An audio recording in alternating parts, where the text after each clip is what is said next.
Well, thank you very much. I'm Dr. Kevin Kavanagh from HealthWatch USA, and I would like to talk to you about vaccines and COVID-19. I am a retired clinician, so I'm going to talk about this subject from a clinical perspective, including the clinical effects, risks, and benefits of vaccines. I am not going to go into the intricate immunological details. So let's first start off with the history of vaccines, and I'd like to give you a historical perspective. Vaccines have been around for a very long time. In 1775, George Washington mandated that the Continental Army undergo vaccination. George Washington had had smallpox and knew how devastating this disease could be and how it could utterly demolish his army. Smallpox had a fatality rate of 30% in unvaccinated individuals. The process used for vaccination was variolation, and this was a type of vaccination that existed before the cowpox vaccine. Pus was obtained from an infected individual and placed into the cut of a person to be vaccinated. The fatality rate from this procedure was 5 to 10%. So there's two important lessons here. One is that mandates under certain circumstances can be necessary, and they are not anti-American or anti-patriotic. And the second is that vaccines are not free of complications, but they are better than getting the disease. The premise behind vaccination is to give an experience to the body of a mild infection, and this avoids the vast majority of complications, but imparts immunity. Sometimes this needs to be done in stages, and boosters need to be given. Unfortunately, herd immunity is not possible with COVID-19. One cannot obtain herd immunity with a highly mutating virus, which does not induce durable immunity. Neither vaccination nor infection provides adequate long-term immunity. So let's talk about types of vaccines. Shown here is a 1.5-year-old listing of just some of the vaccines used for the prevention of COVID-19. Of these, I'm going to talk about the most common ones, including the mRNA vaccines of Pfizer-BioNTech and Moderna, the protein-based vaccine of Novavax, along with the vector-based vaccine Oxford AstraZeneca. None of the vaccines contain a live virus. There are two mRNA vaccines, Pfizer-BioNTech and Moderna. The vaccination injects mRNA into the arm of the individual, and the mRNA then stimulates cells to make spike proteins. There are no adjuvants in the vaccine, and the vaccine has only 7 ingredients. Note that the initial efficacy in preventing infections was 91%, but there was not a statement on duration of protection. The virus, however, then mutated, so the protection against infections is currently nowhere near as good. But the vaccine still gives substantial protection against hospitalizations and death for months, but unfortunately not for years. Two of the ingredients in mRNA vaccines are of concern. One is polyethylene glycol, or PEG, which rarely can cause severe allergic reactions. And many are also concerned about the spike protein produced by the mRNA. However, the dosage of the spike protein from the vaccine is much smaller than from an infection. The mRNA does not change the genetic material or DNA in the cell. It does not enter the cell's nucleus. It is rapidly broken down. The Moderna vaccine has over 3 times the mRNA dosage as the Pfizer vaccine. And this is why some countries are not recommending it for young adults. It's not because the Moderna vaccine doesn't have a good safety profile. It just, in this cohort, the Pfizer vaccine is better. If you are still concerned about the mRNA, Novavax is a protein-based vaccine, and you can receive that. It does not use PEG, but uses an adjuvant. Novavax uses the same vaccine methodology which has been around for more than 30 years and is used in the hepatitis B vaccine. There is some evidence that Novavax has less side effects than the mRNA vaccines. The Oxford AstraZeneca vaccine is an inactivated viral vector vaccine which has been given in 2.5 billion doses. It is estimated to have saved 6 million lives. But it does have side effects, such as rare and sometimes fatal blood clots. The Johnson & Johnson vaccine was also an inactivated virus, and it also had an increased incidence of blood clots. The J&J vaccine was withdrawn from the market because safer options were available. The AstraZeneca vaccine was withdrawn due to economic reasons. It was not withdrawn because of the blood clots, although it can rarely cause clots. But in my opinion, safer options were available, and it was the correct decision to withdraw the vaccine. In March of 2023, the world's population had suboptimal rates in being fully vaccinated. The problem is the virus mutated and the vaccine's immunity wanes. Thus, this data does not reflect immunity, and boosters are needed. The population's acceptance of an additional dose or booster has been dismal. Far too few have been boosted for their protection. Another problem is that the virus is spreading so fast and is also in animals that by the time a booster is available, the virus has mutated. Thus, our current booster is optimally targeted towards the XBB.1.5 variant, but the virus has mutated to the JN.1 and now the FLIRT or KP.2 variants. Efficacy. Overall, the amount of hospitalizations and deaths averted has been substantial. Before vaccination, 18% of hospitalized patients and 44% of those admitted to the ICU died. According to the USC Schaeffer Center for Health Policy and Economics, the COVID-19 vaccine has saved 2.4 million lives worldwide. According to the CDC, individuals who were vaccinated with the September 2022 updated booster were 14 times less likely to die compared to unvaccinated individuals and 3 times less likely to die compared to those who received the original booster. Current data regarding COVID-19 deaths between those who are vaccinated and not vaccinated is complicated. It may appear to some that those who did not receive the vaccine had less total deaths and thus have a lower chance of death. But this is a false statistic, since most individuals have now been vaccinated. Look at the data another way. 40% of the deaths occurred in unvaccinated people, who comprised only 20% of the population. And 39% of the deaths occurred in boosted individuals, who comprised 55% of the population. The latest XBB mRNA booster has a 58% efficacy at preventing symptomatic disease at 7 to 59 days, and a 49% efficacy at preventing symptomatic disease at 60 to 119 days. So now let's talk about durability. However, since the introduction of the XBB booster, the virus has mutated twice.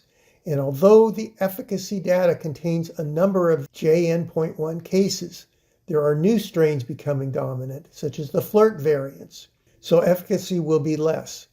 Thus, the frequency of mutations make the emerging strains a moving target for vaccine production. Back in July of 2021, many thought the virus had been conquered.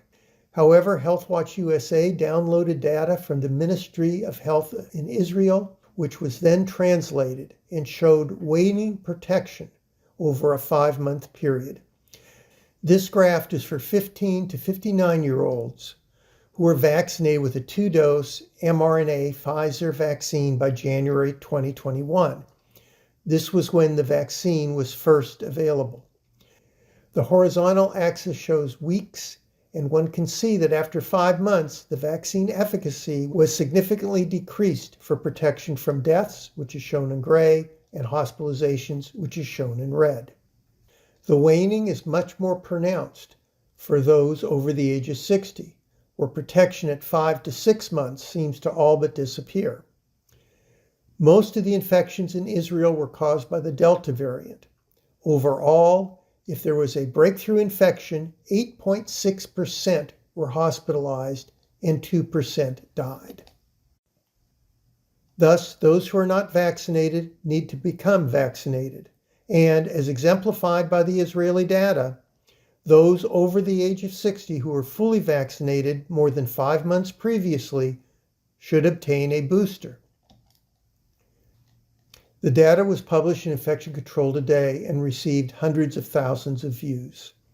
Afterwards, the CDC recommended receiving a booster for the Delta variant in the fall of 2021. So now let's talk about imprinting. Immune imprinting describes how the first response to the virus shapes immunological outcomes of subsequent exposures to antigenically similar strains. Thus, your best response will be to the virus you were first exposed to. Imprinting happens with both infections and with vaccinations. Imprinting has the advantage of generating a very fast response, but one which may have suboptimal initial specificity. This slide was shown in FDA's Vaccine and Related Biological Advisory Committee meeting for the approval of the bivalent booster. This slide is of a mouse study where all the mice were given the original Wuhan vaccine and then given a variety of different boosters. Note the monovalent BA.4/5 booster gave its largest response to the wild type or Wuhan variant. This is imprinting. Thus, we need to be given vaccines and monovalent boosters for the latest variant possible. And remember, imprinting occurs with both vaccination or with infections. Let's talk about vaccine risks. A recent large multinational study was published in the Journal of Vaccine, which was used by many to show how risky vaccines are, but in actuality, it demonstrated their safety. In the right-hand column, you see that for the major vaccines, there are only a few risks which are present, mainly myocarditis and pericarditis. Risks are compared to the entire general population, regardless of whether or not they had an infection. And risks are very dependent upon the dose given. The data shown are for the dosages with the peak incidence for the complications. For the Pfizer vaccine, there is an odds ratio of 2.86 for myocarditis with the second vaccine dose compared to the general population. This would correspond to a 2.86 greater chance of developing this disorder. For Moderna, there is an odds ratio of 3.78 for disseminated encephalomyelitis after the first dose. This is a relatively rare entity to begin with. Of significance is the odds ratio of 6.1 for myocarditis after the second dose. Young males have the highest chance of developing myocarditis, and in this group, the incidence may reach a higher level than infection. However, this may be offset by a lower incidence of complications from infections, since Moderna delivers a higher dose of mRNA. The Oxford AstraZeneca vaccine has complications noted for cerebral sinus thrombosis, Guillain-Barré syndrome, myocarditis, and pericarditis. All are more likely to occur from an infection if one did not receive the vaccine. And they are outweighed by avoiding the development of severe COVID-19 and long COVID. Remember, being struck by lightning in your lifetime is one chance in 15,300. Thus, vaccine complications are much less than this. The large increases in heart and vascular diseases the general population is experiencing is not being driven by the vaccine. In September 2020, well before the vaccine, I published an article entitled, "Is COVID-19 a Heart and Vascular Disease?" Even then, it was apparent that COVID-19 had a propensity to damage the cardiovascular system. During one of HealthWatch USA's meeting, a parent described how her child who did not have any pulmonary symptoms developed heart failure from an acute COVID infection, requiring an insertion of a cardiac assist device. The American Heart Association has pointed out that compared to infection, there was not an increased incidence in myocarditis after the first dose. But as stated, the highest incidence is after the second dose of Moderna. Other investigators into myocarditis and vaccination have observed the following. 1. The highest risk is in the 18 to 25-year-old cohort after the second vaccine dose. The Moderna vaccine has a higher risk for myocarditis than the Pfizer vaccine. But overall, this is a rare and often mild event, especially when compared to the other common complications of COVID-19 and long COVID. And remember, the chances of being struck by lightning in your lifetime is 1 chance in 15,300. Another post-vaccination complication is POTS, which is postural orthostatic tachycardia syndrome. Translated, when one stands up, your heart rate goes berserk and you can develop fatigue and dizziness. However, it is 5 times more common to occur after infections than with vaccines. So let's talk about benefits of vaccines. Vaccinations help to prevent hospitalizations, deaths, and long COVID. Long COVID can occur in 20 to 30% of COVID-19 cases, and 6.9% of the entire United States population currently is experiencing symptoms of long COVID. There is almost a 1% chance of delayed death between 30 days to 6 months after an acute COVID-19 infection. These are sobering numbers and are a much greater concern on a societal level than the complications from vaccines. One of the best ways to prevent long COVID is with vaccination. It is imperative that one stays up to date on vaccines and boosters. A recent meta-analysis found that 3 doses of a vaccine had a 69% efficacy against long COVID. Lundberg, Morris, and colleagues reported a dose relationship in the prevention of long COVID, with a 21% reduction with 1 vaccine dose, a 59% reduction with 2 doses, and a 73% reduction of long COVID with 3 doses. Again, efficacy is presented, but data on durability of protection is often absent. And if the level of protection was 75%, that gives a 25% chance of developing long COVID. And with reinfections, vaccines alone will not provide adequate protection. These are the references for the beneficial effects of vaccination in the prevention of long COVID. Again, efficacy is presented, but data on durability of protection is often absent. These are the results of the CDC's Pulse survey. Overall, 6.9% of the United States adult population is complaining of symptoms of long COVID. And as you can see from the data, the younger age groups appear to be more susceptible to the disease than those above the age of 70. The CDC's Pulse survey has been corroborated by a number of other sources. Eurostat, the Statistical Office of the European Union, reports that overall, 15% of Europeans report memory and concentration issues.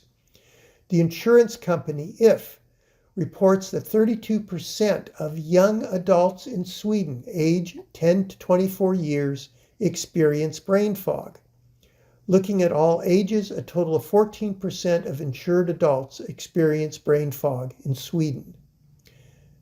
Young adults, especially highly trained athletes who are female, have developed POTS, or postural orthostatic tachycardia syndrome.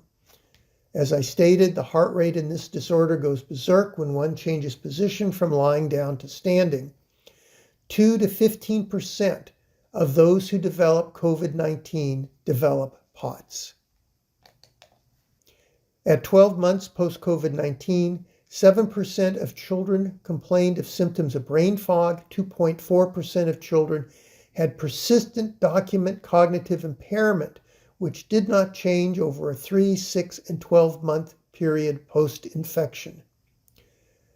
People are becoming reinfected with COVID-19. This has been described as playing Russian roulette regarding the development of persistent damage and symptoms. Without taking precautions, reinfections will keep on occurring. Without taking precautions, reinfections will keep occurring. The average person may develop over 7 infections by 2028.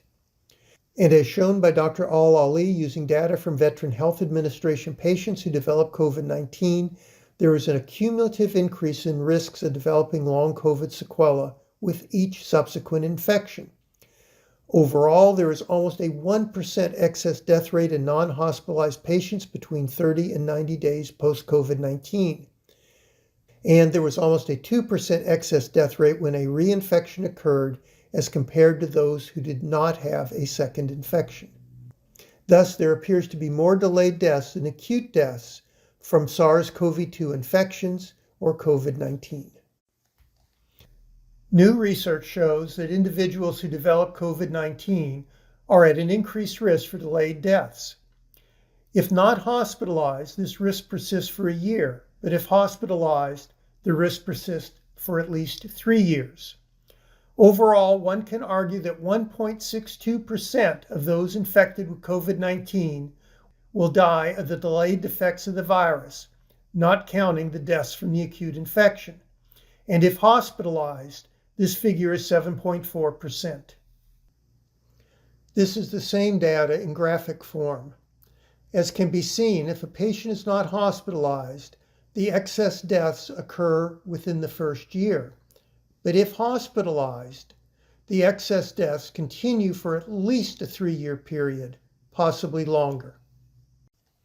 Immunity from an infection may last a few months longer than from vaccination, but neither natural or vaccine immunity gives adequate protection against reinfections. It is not a good plan to become infected every year to obtain immunity to help prevent infections. In the prevention of long COVID, vaccines are part of the armamentarium, but in themselves do not give adequate protection. We need better vaccines such as mucosal vaccines, which help to prevent spread, and we need better antivirals. Wear N95 masks and use a portable CO2 monitor to determine indoor air quality. Ideally, I like the indoor air quality to be below 700 parts per million of CO2.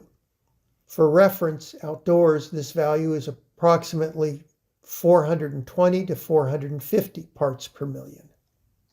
So thank you again for the opportunity to speak at your meeting. And needless to say, please follow public health advice and stay safe as possible. Thank you.